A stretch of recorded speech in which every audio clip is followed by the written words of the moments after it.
On July 11, 2024, an MBA graduate by the name of Nelson Amenya posted these documents on his X account that exposed a secret plan by the Ruto government to lease Jomo Kenyatta International Airport to Adani Limited for 30 years.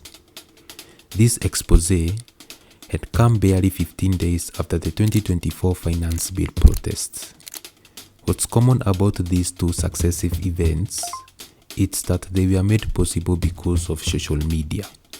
For the past 1,000 days, young Kenyans, specifically Generation Z, have been using social media to expose corruption scandals and injustices that are being perpetrated by the government of the day.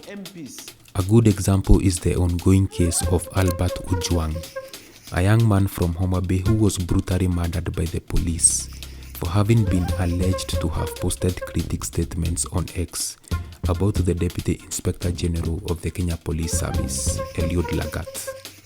The death of Ojwang was met with heavy criticism on social media that turned into street protests demanding Lagat to resign and to face trial.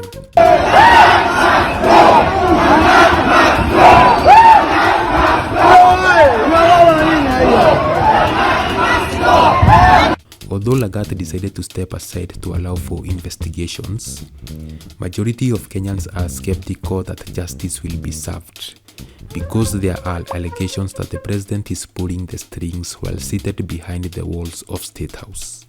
Between this year and last year, a data report revealed that Kenya ranked number 1 worldwide in terms of daily time spent on social media. The number jumped from 3 hours 43 minutes in 2024 to 4 hours 13 minutes in 2025. This means that majority of Kenyans spend most of their time scrolling through X, TikTok, Instagram, Facebook, and YouTube. This surge of social media usage has been primarily because of the political and economic state of our nation.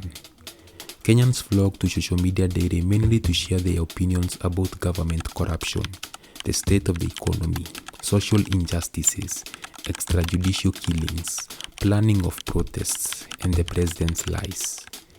This constant engagement on social media is what has helped to expose and to stop some ill activities of the government. A good example is the one that I mentioned at the start of the video, the Adani deal, that was later shut down by the government after Adani's CEO, Gautam Adani, was indicted by the US government on charges of bribery and fraud.